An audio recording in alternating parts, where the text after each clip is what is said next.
Okay, igama lami ndinguThozama, umama kaNandi Ndatha, ebedlala kumndeni kuMojalafu. Isisu sakhe singathi siyavuvuka, nalapha entloko ubuyiva uba idempu, ingathi ngumntu lona ebefakwe emanzini isikhathi eside ebengasakwazi uthetha. Intloko yakhe ingivele bengathi uyabila, amanzi avela ehla abe maninzi. And futhi kugcwele igazi, ligazi lakhe eligcweleyo apha, i-kidney, i-lungs, i-brain, konke kuvele kwakolapsa. That's why engakwazi uphakamisa, engakwazi uthini.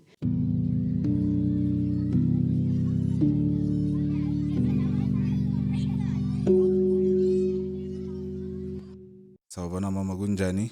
Yaphila njani?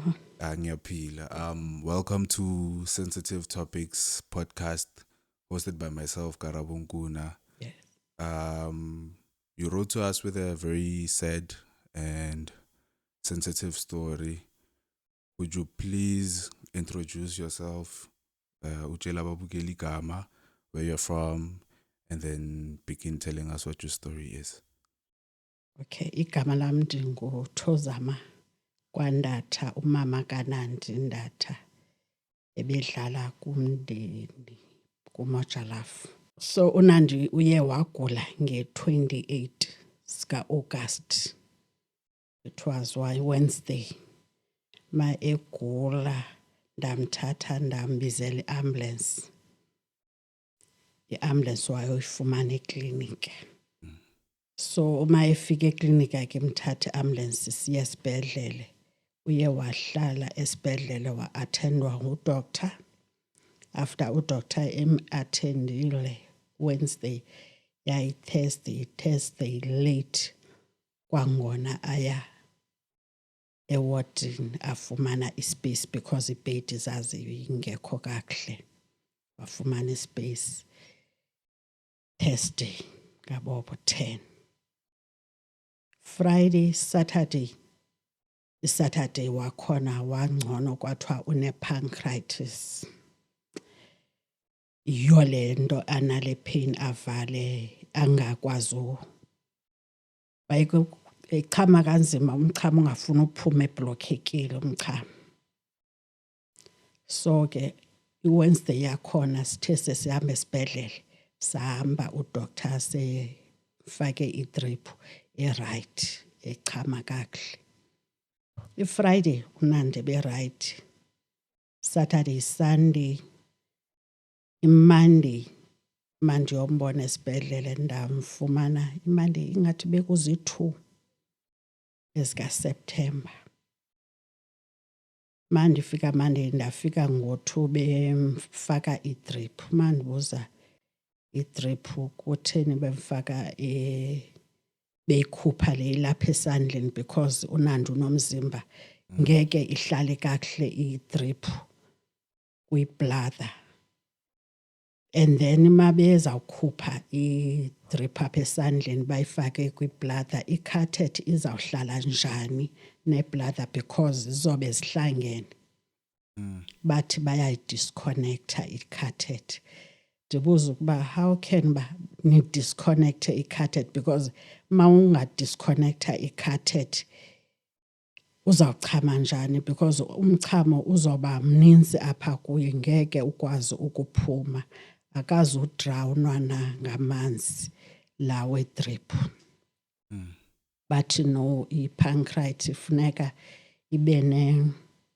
abe namanzi amaninzi apha kuye emzimbeni. Indlela encedakala ngayo funeka uthole amanzi amaninzi. Okay. Sibe siyahamba ke ngo-4 esibhedlele siphume. Tuesday mandiyombona futhi esibhedlele ngoba idrip bayitshintshe Monday ngo-2. Tuesday mandibuya ngo-2 ndimve about plus minus 6 meters ukusuka emnyango ukuya ewardini lebekuyo. Ndibhalisa kwi-security ndeva ukuba kunomntu okwi-oxygen. Mandifika ndingena ewardini yakhe, hayibo, lo muntu one-oxygen onesifuba ophefumlela phezulu nguNandi. ndibuze Nandi kwenza kanjani ngoku wakwi-oxygen.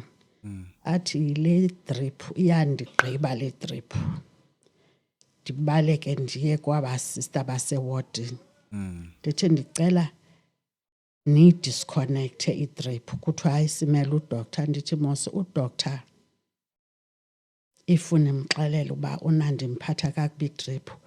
Nina oonesi niyakwazi uyidisconnecta i-drip. Nifake i-drip kule ndawo izoba right kuye, afile safety kuye. Hayi, bathi hayi sizayikhupha. Sihambe Tuesday.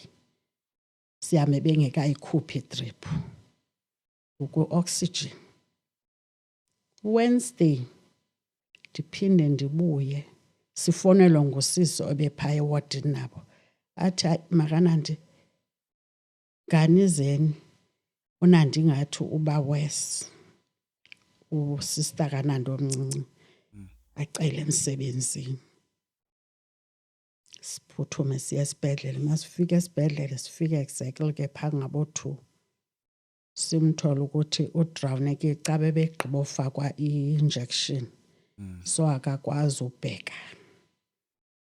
Simvuse hayi avuka umane amehlo wavala. Sithi Nandi yintoni? Athi yho le drip. Mase ngimbheka apha ezithweni izitho lezi zakhe ziyashayina. Ndithi hayi Nandi ugcwele amanzi. Ndimphethula apha ebhedini. Mandimphethula ebhedini apha eshitini. Ngimlalisa ngesayidi ngimbheka apha ngemuva. Mandibheka ngemuva. Mawubamba inyama le uyibeka apha kuye apha ngemuva. Isandla sakho siyatshona. Ndithi Nandi udrawunekile ngamanzi. And futhi bendibaxelela uba abakwazi ufaka i-drip kwi-bladder badisconnecte i-catheter kuwe. Because i-catheter la manzi ibizawadraina. Ndithi kwabasista animkhuphanga uNandi i-drip izolo and futhi nimbonile uba nifake Monday, the following day Tuesday wakwi-oxygen. Futhi izolo ndinicelile Tuesday kuba ndicela niyikhuphe. Namhlanje Wednesday uyabona uba iwesi. I-Thursday and Friday uNandi soze alenze isikhathi. Ngeke nifike esabhekile ngamehlo the way ndimbona ngakhona. Hayi. Ndihambe ndiye kwabasista. Bathi hayi sizayikhupha sayikhupha kwakho udoktar odlulayo. Ngabe sendithethela phezulu ke ngondathi sendikhathele noko. Uba ndingamoshakalelwa ngumntana ndibhekini.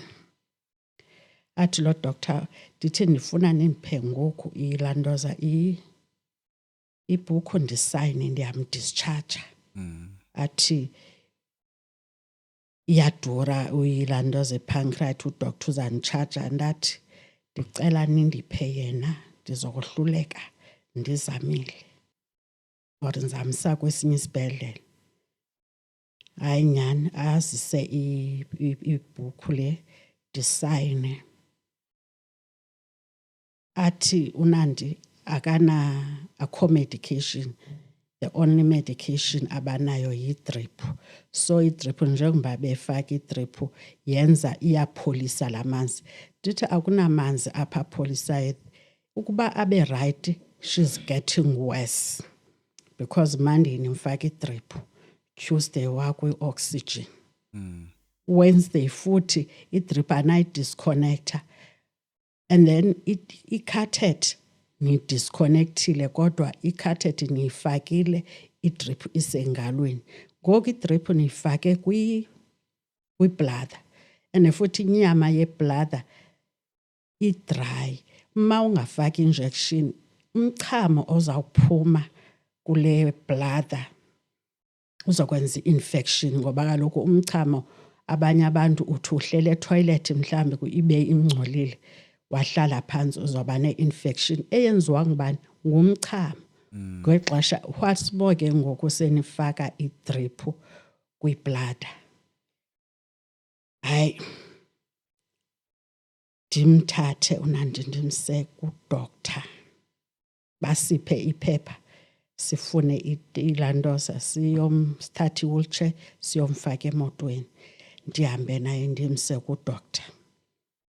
kudoctor eDaveyton. Maye efika udoctor wamfaka kwi-oxygen wathi isibhedlele wandibhalela ileta ukuba mandimbuyisele esibhedlele because esibhedlele abenzanga kakuhle ugcwele amanzi makadreyinwe. Isisu sakhe singathi siyavuvuka. Isisu sakhe ubusibona uba siphezulu.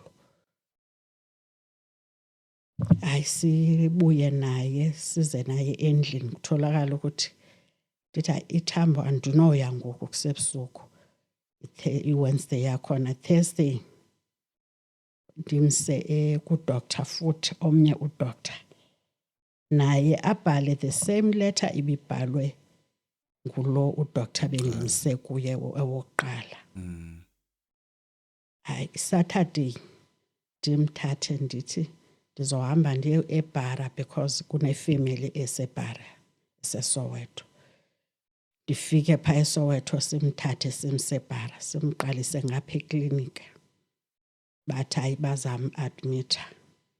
Maye admithwa ayohlala eWard 7. iWard 7 ikwayi-ICU kwelaa side iWard 7. Uhleli i-2 days. Sunday neMonday, Tuesday masifika setshintshiwe sekwi-high intensive kwelinye iside ke ngoku le ICU.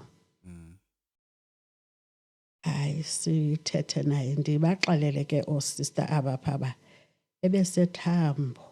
So uthe after efakwe idrip the following day wavuka esevalekile.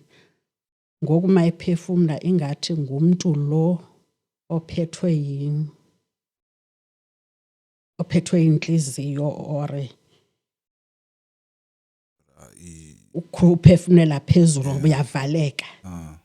Ndithi ke mna ke kubo mna into endiyibonayo laa drip ivele yamdrawuna because kaloku idrip ibingena nje kuye. So maye hambile yochama uzochama lo mchamo omncinci but idrip yona itheni iyaqhubeka iyangena apha kuye ngoba mawumbamba apha esithweni nangemuva apha eback uyabona isandla siyatshona. Athi lo sisi hayi bazamtsheka udoctor. Okay. Uhleli ke apha eBara simane siyombona. Kwaze kwafika lapho ke ngoku. Okay, after ndimse eBara ungene Saturday yayiSunday. Monday ndathi kuye ndizawuripota kwa-department because if babesithathele intloko ngeba uNandi akakho so the time ndisithi le drip mabayikhuphe bayibuyisele engalweni or bayifake kwenye indawo because ngoku yiyo le evele yamenza isisu nezitho ezo yazibona ziyashine ugcwele amanzi ngathi umuntu lo ebedrown emanzini. Ndenze ndivuleke ndilanda ifowuni nyhani bandifowunele kwa-Department of Health kuthiwa hayi i-call center ubufowunile. Nditsho ewe ndi-under ACP isibhedlele nditsho isibhedlele. Bathi bazophinda babuyele kum bazobuyiza phaa esibhedlele. Ndiye esibhedlele. Mandiya esibhedlele ndafika usisi osebenza kwi-quality assurance engekho kuthiwa uselifini. Hayi ndihlale sibe bhizi ke siziyele esibhedlele simane sibuke sijonge uNandi. Kwale nge-28 iSaturday ngoba i-case yakhona noba ndiyenze ngeSunday. Monday yakhona ndazi noba izi-10 na. Nge-28 kwathi siyombona safika esethule setshintshiwe nalapha ebehleli khona. Amanzi apha kuye ebeziphume lapha kwiphoza apha emzimbeni nalapha enhloko mawubamba inhloko ubuyiva idamp ingathi ngumuntu lona ebefakwe emanzini isikhathi eside or ehleli kwindawo enamanzi ebengasakwazi uthetha ishiti ebebelibeke kuye bebemane belithatha bawulifaka kwibhasini libe namanzi libekwe emzimbeni kunehuva ihuva le ibekwa apha phezu kwesisu sakhe njengoba elele yathathwa lapha yabekwa apha yiyo ke ngoku empha umoya lehuva ivasi lapho enye yakhe ibekwe apha enhloko njengoba amanzi inhloko yakhe ingivele bengathi uyabila amanzi avela ehlabe maninzi mandibuza ba hey kutheni namhlanje kuthiwa hayi athi umfazi omlungu simfake kwi-life supportive machine imitshini yakhona ibi5 into esiyibonayo uye waba ne-infection ndithi ke mna ke i-infection yenzeke njani athi ube ne-stomach infection ndibuze ke mna ke what is the cause of stomach infection athi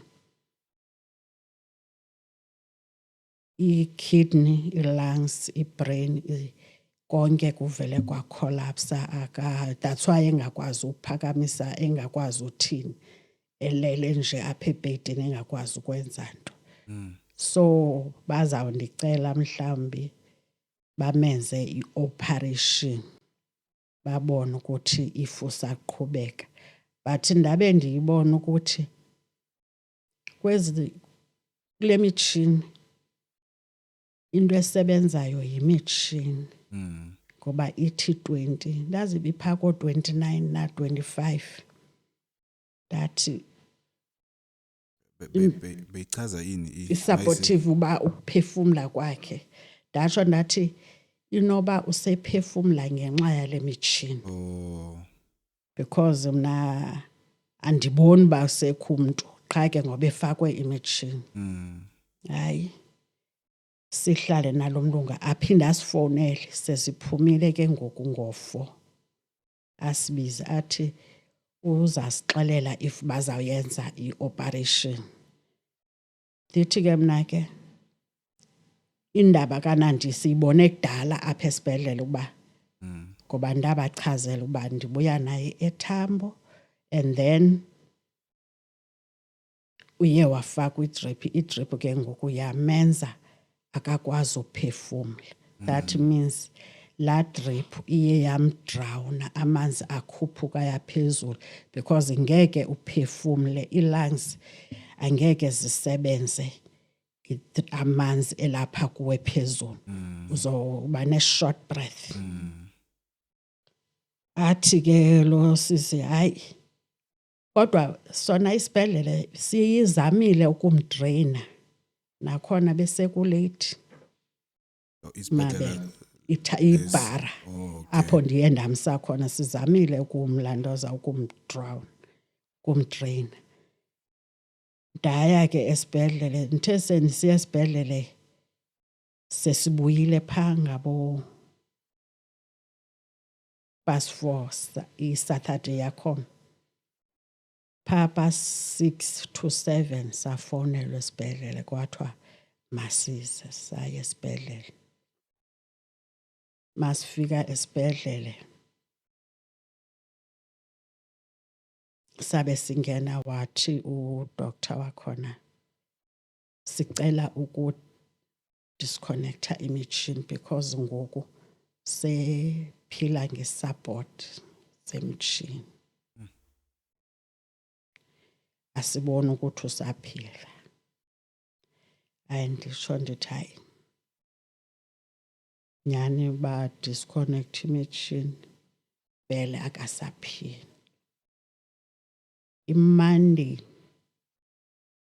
ngoba bekuSaturday utshone Saturday late yeSunday sisendlini iMonday ke ndifonelwe ngaba kwa department because uNandi umzimba wakhe bese ndivule icase ngaye ye negligence bathi uNandi sivile ukuba akasekho.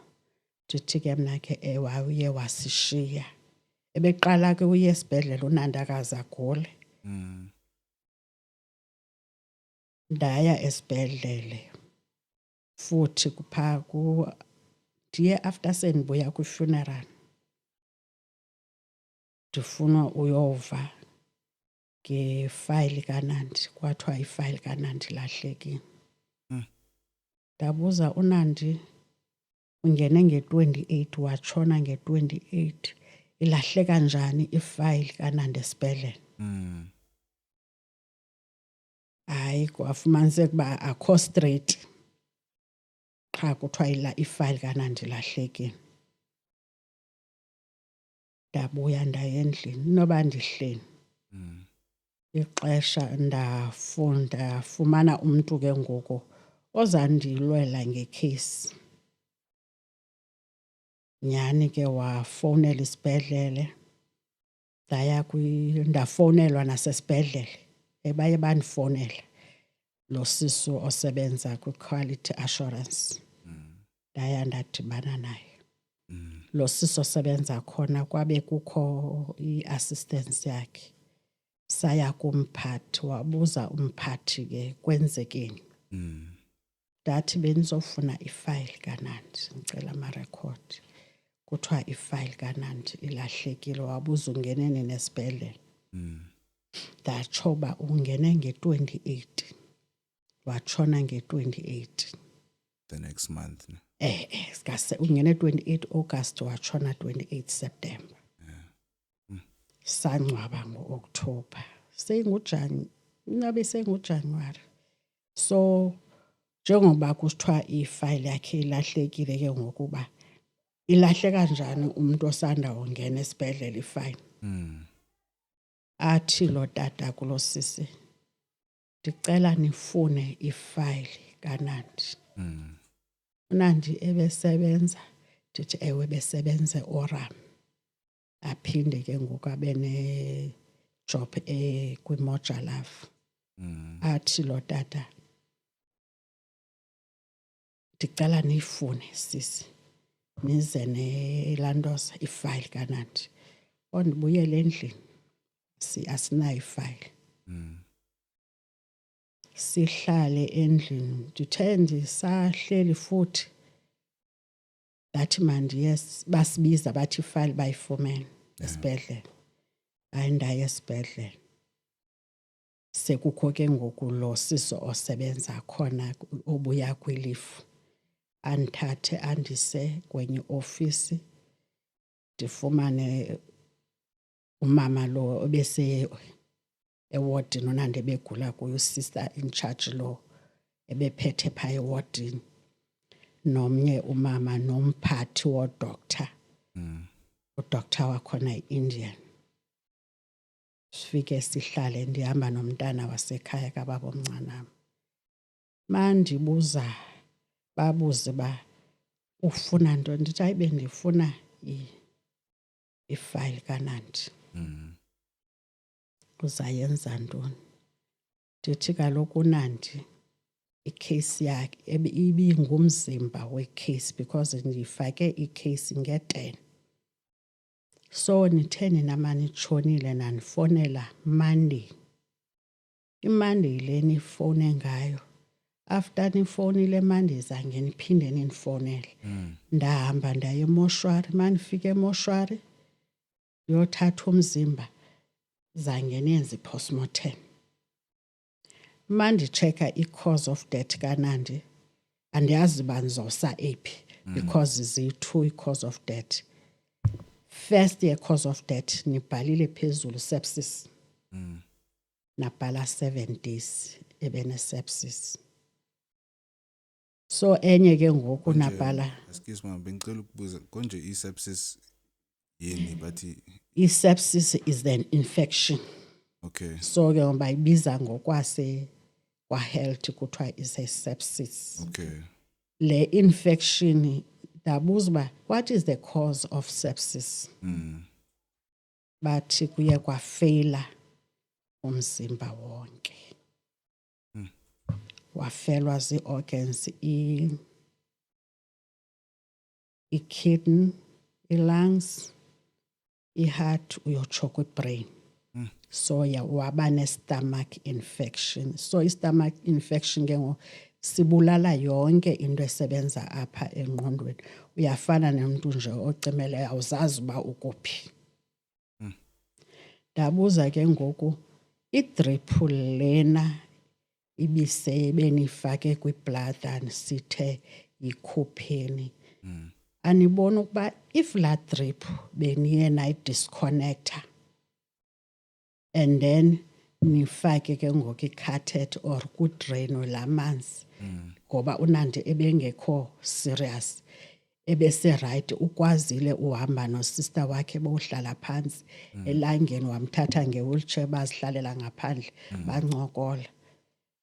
So nina after nimfake idrip ke ngoku wabe ke ngoku kwenzeka lento, and futhi usisi lo bemfaka idrip ebebhizi ngefone. That means ebesenza i-experiment ngoNandi, ebefunda. Kwathiwa no, ilantoza i-student sihamba no-doctor or professional. Ndibuza, okay, usisi lo if ungu-doctor or professional, why ezawufaka i-drip kwi-bladder? And futhi ke ngoma ndisithi mna i-drip ibikwi-bladder, nina nithi i-drip ibikwi-thigh. I-thigh ne-bladder ziyafana because i-thigh ayifani ne-bladder, and futhi soze ifane i-thigh ne-bladder. Bathi no, i-drip siyifake kwindawo e-soft. Ndibuza uba yeyiphi le ndawo ezoba soft, because if mhlawumbi ke indawo e-soft apha kwi-thigh kuzoba yile nyama ezoba in between i-body parts yomntu. Hayi ke kwathi ngoba ke thina asinasikolo, kwathiwa wathi lo mama ebesewardini, wathi andizubabuza yonke into because uNandi ebesisidakwa ebephuza. Ndabuza kulo mama, ebesisidakwa uNandi utywala ngoba bonke abantwana nabantu abadala bayaphuza. Ingaba umntu ophuzayo na usisidakwa? And futhi uNandi ebesebenza 5 days a week. E-Oram ebesebenza 5 days or 6 days. If bangenile mhlambi kulo bebenawo ama-Saturday abangenayo. And futhi akasebenzeli apha, ebesebenzela le eMajakaneni. Athi lo mama noba kutheni na, umama khona uyambona nje noba ubhuli, because na the time bendimane ndibacela uba ndicela nizokhupha i-drip, bebenganakanga. Lo mama lo o-in charge ophaya ewardini kaNandi ebemane ethuliswa ngomnye umama osister, bemane bembamba adrophe. Umbona uba akandiboni ukuba mhlawumbi ndilahlekelwe, yena akalahlekelwanga, yena ngumntana, akaluzanga mntana. Ewe imisteki ziyenziwa, but bebefanele xa ndisithi no, ndicela apha nilungise apha kho right kwenziwe le nto. Mhlawumbi bingeke ifike kuba ade avaleke abe ulahlekelwa bubomi, kuzothiwa usisidakwa. Ngoba le nto eligama lobusidakwa, udoctor besiye kubo kwi-mediation, naye utshilo kwi-tribunal, kule nto yakhona besixoxa over the phone, besiye ku-mediation ne-department. Wathi uNandi ebephuza.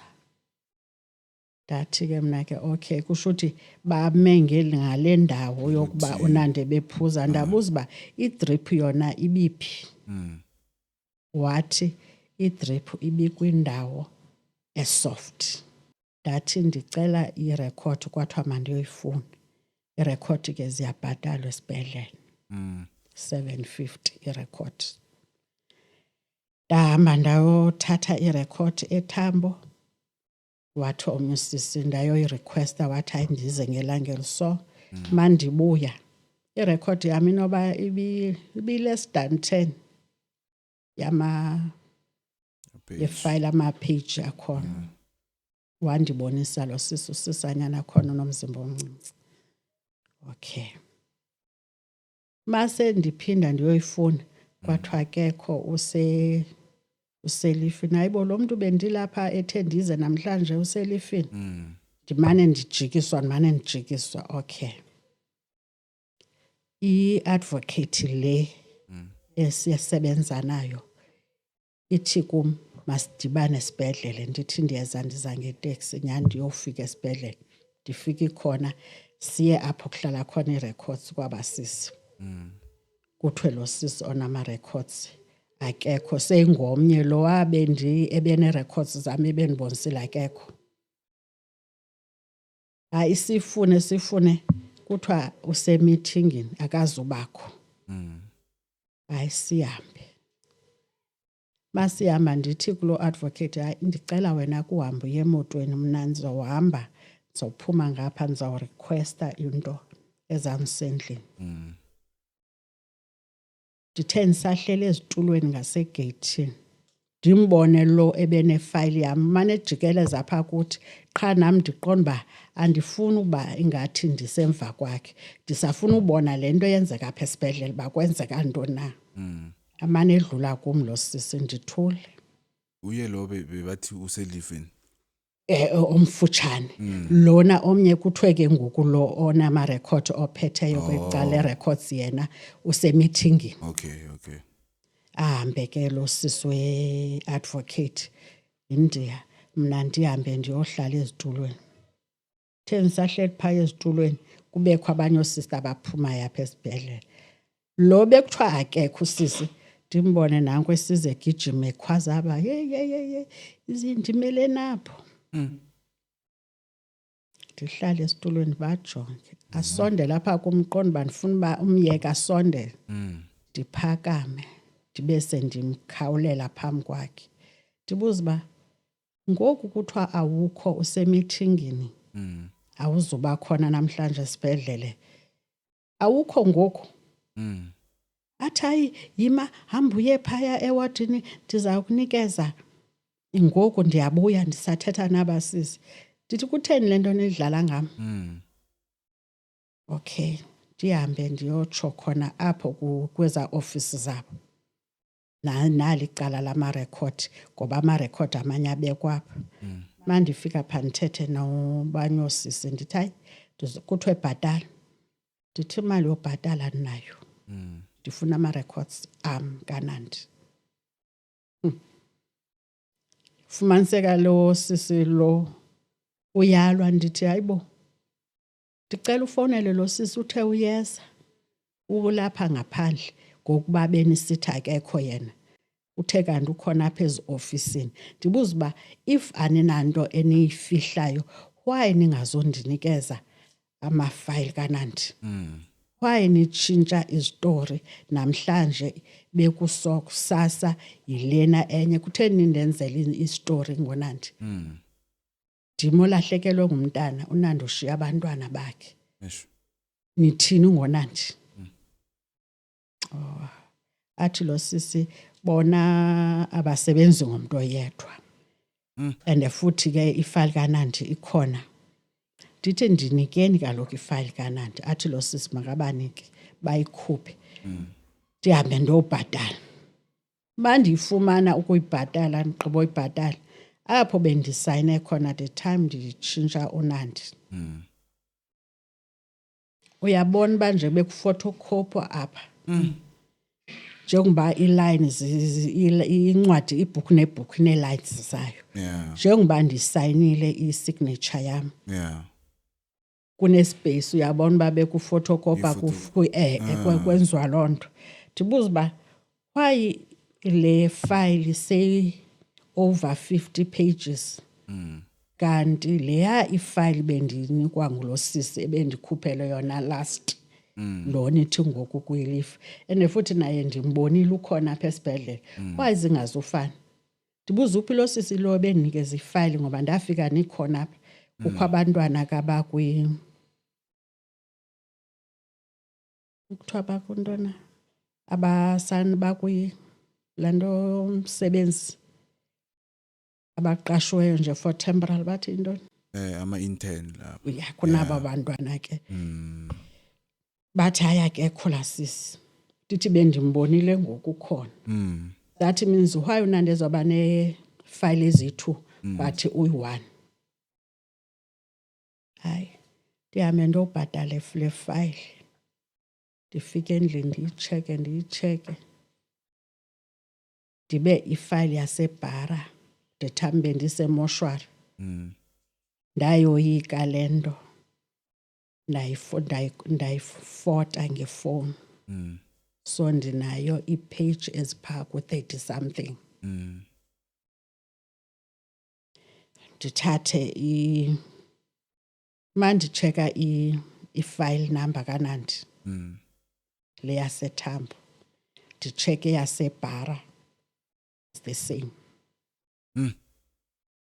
ndibuza uba kanti nakuze kwantshontshwa ne-file numbers zifane hayi yasesibhedlele ngoba kaloku ifile yaseBhara le file elapha yaseThambo is a file number yaseBhara if ibizawufana ifile sikaNandi into yezokwenza ifile yakanandi ifane is only one ID i-ID yona i-1 but ifile bekufile ezi-different bathi kusisikanandi hayi ifile yasesibhedlele isibhedlele nesibhedlele ifile zakhona ndithi kusisikanandi lo mncinci ndithi mntanami ifile yesibhedlele azikaze zafana ndingasuka ngoku apha naseklinikhi ndithi kulo sisikanandi ndithi mntanami ifile yasesibhedlele akaze zafana so bengicela ukubuza mama beyi-first time imhlupha le ibi-first time biqala umphatha lento akaze aye esibhedlele even kwasesibhedlele njengoba besithi ebesisidakwa if bebezawuthi mhlambi uNandi siye sambona ngumuntu otye bekaza often or udla unama chronicles ukhona izinto azithathayo apha esibhedlele uNandi bengengomuntu and wepilisi wantoni and azange complain ngama pain before iqala imhlupha serious azange like iminyaka edlulile azange ibiqala umphatha lento uNandi wathi kunalento isemva uyatshisa apha ngemva ufumanise kuba ngokathi yoyichisa kabuhlungu andikwazi ke sithi ke ngoku athi uyachama akakwazi ukuchama athi ingathi ublokekile umchamo nandithi asibize ambulance abona omnye umbhuti awalapha estratweni amcela amthathe ngemoto ayombeka esibhedlele mayifika awumbeke eklinika ke ngoku uke wasebenzela pha eklinika under iOram babe sebembizela ke iambulance eklinika nakhona bemphila amapilisi eklinika ama-pain killer bemzamile kodwa ibinga enough kodwa uthe wodibana ke nodoctor lo ebedibene naye usebenzile udoctor wakhona shem usebenzile because sithe siyathi noko njembe kwikhathethe uyawubona umchamo yachama athi hayi ndithe ndachama ndibhetere bakaneminyaka engaki ka-93 ebe 93 ngabe bena 28 yenzeke after ibirthday yakhe ngoba ubirthday nge-21 nge-28 waqala ukugula be last year 2024 or 2 years back ngoku uzoba ne-2 years ngoSeptember nge-28 and futhi ngoku isibhedlele if asinangxaki akhondo esifihlayo why uNandi ezolahlekelwa ifile after elahlekelwa ifile ivele ifile apho bendibhala khona bayifota njani into apho bendibhale khona even if bendibhalile ndenza isignature yami if bebeyifotocopy bizophuma kahle ifotocopy but ngoba befojile mhlambi babhala babesenzele baze kuphume isignature yami ngaphansi leyo into leyo 100% ngayo ndiyayibona ndiyayazi futhi kusho ukuthi bayenza izinto lezi azange wavumela zona, so bafoja amaphepha ukuthi ngathi uvumile usayinile. Njengoba ndisayinile lapha andithi bendisayinela umzimba kaNandi. Yeah. Ndisithi ndifuna ahambe apha esibhedlele ndimse kudoctor. Yeah. Because iThursday never sifumane esaphila all Friday because the way engakhona. And futhi mawumbamba apha emva njengoba elele ebhedini ndimtshintsha alale ngeside mandichecka apha eback. Mawufaka isandla umnwelo wami uyatshona. Uyabonakala njengoba utshonile umnwe uthatha ixesha ukuphakama because uyatshona umnwe because ugcwele amanzi.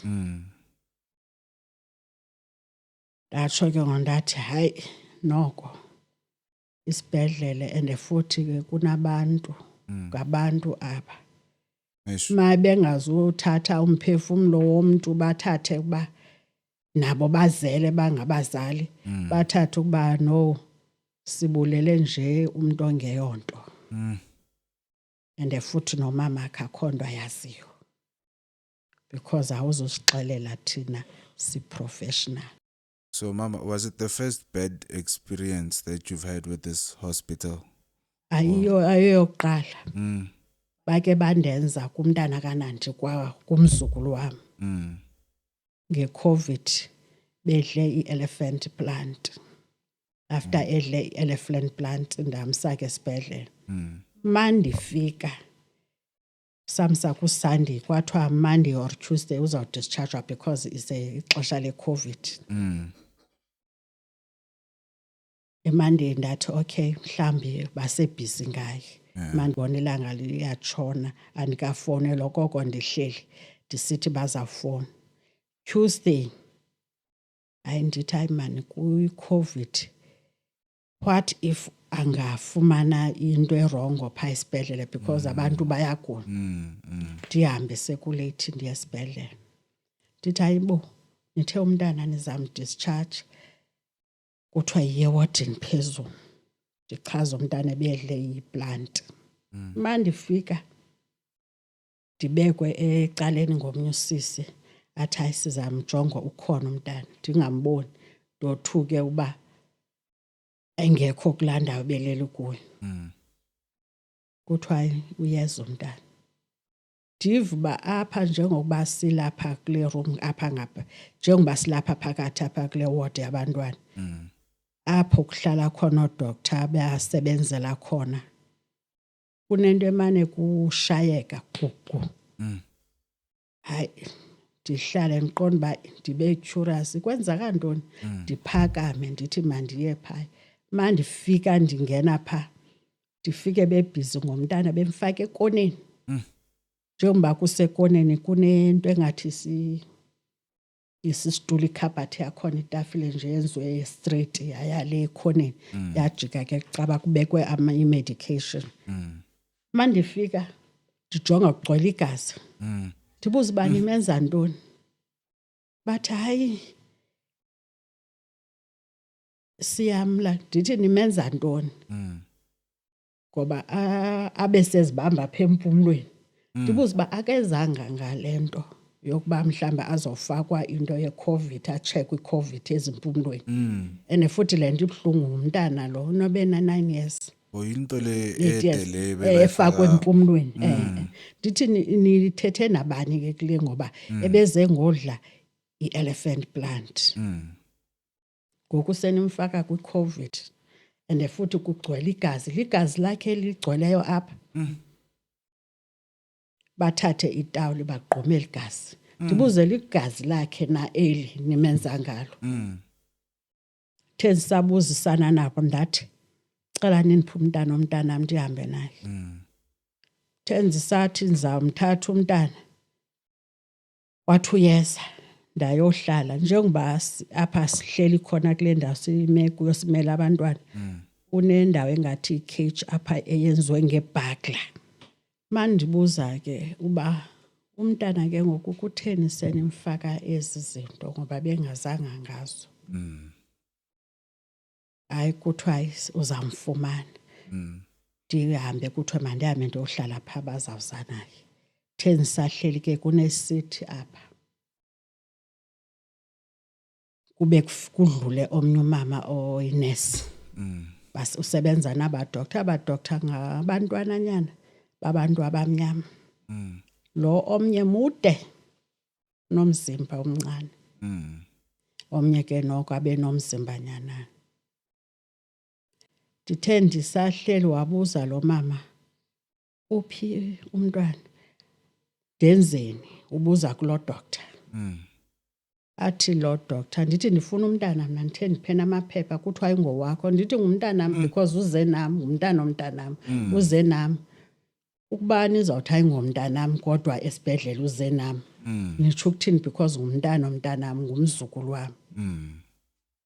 Athi lo doctor kulo mama osebenza pha onesayo, athi you know what to do. Mayebuza lo ndenzeni? Uphendule lo ongudoctor umntana omude, wathi you know what to do. Ndithe njengoba ndihlele esitulweni ngelakhi ifowuni yami lapha kum, ndava ngale bhagla sebeyilokha ibhagla yasesibhedlele le ingathi ikheji. And futhi ke ngoku awukwazi ukuphuma uye ngapha uye ngapha. Eyona ndawo ongaphuma ngayo okanye abangakuphusha ngayo babe nenhliziyo embi ngale ndlela, baza kuphonsa ngala festire uyotshona phantsi ezantsi. Kwafuneka uba mandibe ndehle. Ndavele ndathula, ndahlala mandibheka phaya ezantsi.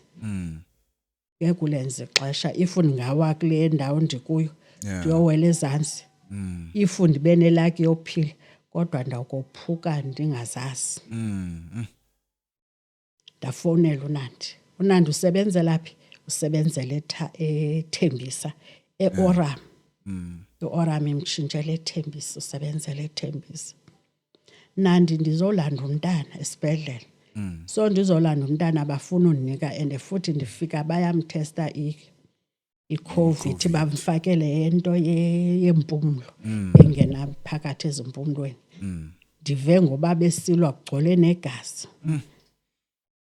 Bandikhiyele njengangoku ndikhiyelwe kwinto ye-cage. uNandi wasuka bawuzindikhupha. uNandi esuka eThembisa from i-distance yosuka eThembisa ukuze Thambo. Andiyazi ukuba how many kilos because mawusuka eThembisa udlule eKempton Park. Mhlambe singathi ma 30 minutes 1 hour maybe. Ingaba pha ko 25-30 minutes. Okay. Ingaba pha or kanye ithi 35 andiyazi because usuke uNandi besebenzela eThembisa Hospital. Okay. Afika uNandi esibhedlele. Mayifika esibhedlele ufika ndisakhiyelwe. Bengona ndivulelwe. Abuze lo mama usuka apha, ndithi bendithe usebenza eThembisa. uNandi usuka eThembisa Hospital. Uyabona kungonani usuka eThembisa ndimfonele ndilapha. Umuntu osuka eThembisa nina nizondikhupha ngosike nifune kufike yena. Benizawundenzani? Because mani ngandivuleli amateksi ayaphela. Nithi ndizohamba njani? Hayi. Okay, bavele bathu abachazi nokuthi bandikhiyela le fonto na abayichazi. Qha kusho ukuthi into abayijwayeleyo because uthe lo ongudoctor you know what to do. Wabe sendikhiyela ke lo mama. Ndasho ndathi inoko iThambo mna ndike ndalala esibhedlele kodwa zange ndi-experience into enjena. Ndaba right. Zange ndifumane kakubi. Ngoku andiyazi ngokuba iphinde yatshintsha phi kubantu bakuthi. Bangakwazi ukuphatha umuntu. Mase umuntu etshonile uyahlekiswa ngaye. Kuthiwa uyayazi khona i-birthday yakhe. Ukhona umuntu ongazuyazi i-birthday yakhe. Uba uzalwe nini? Ndasho ndathi hayi. So mama, abantwana bakaNandi like ibaphethe kanjani lento le ene? Abantwana kaNandi ngoba ke besebancinci. Lo yena omncinci. Plus nalo mdala. Oyena muntu mhlambe ongamphatha kabuhlungu ngulo omdala owazi kakhulu. ngoba yena noko ngoku na-13. Lo omncinci yena ewe kuye uyava noba sethetha mhlambi athetha ngomamakhe, kodwa uyabona uba noko akakabi nayo laa nto ukuba ungabi namama kunjani, because uhleli nogogo, uhleli nomakazi. And futhi ke akho nto ayisokolayo. Akho nto ayisokolayo. And then mama wena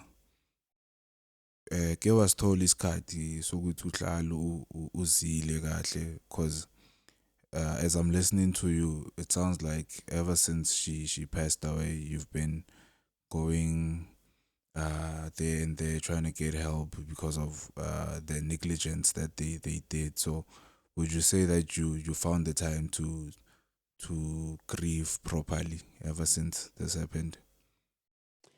Into endenze uba mandiphume ndithe if ndiyahlala isibhedlele ithambo indivise ngale ndlela, bangapha abantu ezabavisa kabuhlungu, ngoba kaloku bathatha ukuba alright, lo muntu ufaka iduku akafakanga weave, aka mhlambi awunazo izinto bona abazijongileyo, ngoba bajonga umuntu ukuba lona ufaka iweave, lona ufaka bayakujaja ukuba bacinga uba mhlambi iduku ivala intloko. Iduku siyahlonipha ngoba usemzini akho uyazihlonipha, but apha ngaphantsi kwale duku ubuchopho bakho buyasebenza, ibrain yakho iyasebenza. And futhi ungaya esikolweni ufumaniseke uba le nto uzawuyenza uyifundise onye umntu, mna ndizayenza better than wena oyifundelayo engayelanga esikolweni. So bona bayasijaja, bajaja abantu ukuba hayi suka aba singabenza into ethile bazawuthula, because if benze kum, how bangapha abantu abayenzileyo kubo le nto, because kaloku soze kutshintshatshintshwe ifile. Mama, thank you so much for coming through to our podcast and sharing your story with us. And I'm very sorry that you had to go through something like this.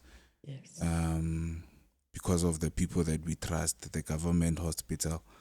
As we black people who can't really afford private, private hospital, we trust that these people, as we are all black people, we would be considerate and kind towards one another and really love the job that they do, you know, because if they put people who don't love the job that they do there, they won't care much about the lives that they're dealing with, lab. So I wish the government could employ people who really love the job that they do and stop using phones when people's lives are at risk and they're going through serious problems. I've also had a couple of bad experiences with government hospitals, and I wish this could get to someone who can really make a change and do something.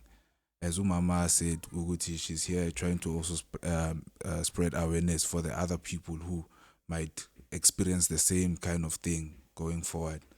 So I'm really sorry, Mama, you went through that, and I wanted to find out from you if there's any kind of help that you might need with this case, and if so, could you please say it to the camera? Mhlambe, if there's anyone watching out there who can help, can send a message to you or to us. Umntu ongakwazi ukundinceda because mhlambi ilawyer yam ngoba ikwi-distance ikude kunam,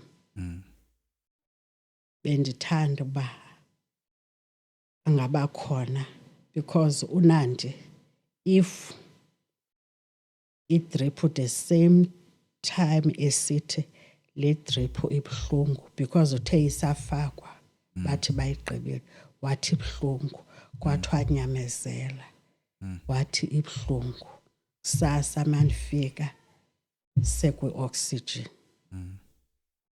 na ekwi-oxygen Tuesday ndabacela wathi mandibacele bayikhuphe ndayobacela apha ewardini yakhe sister ndathi bathi bazawumela udoctor ufikile wabetha amaround zange bayikhiphe. There you have it. I'm signing out. My name is Karabo Nguna. Thank you so much for watching. Thank you so much for coming, Mama. Yebo. All right. Ndiyabulela ngoba. Ndiyabulela. Oh.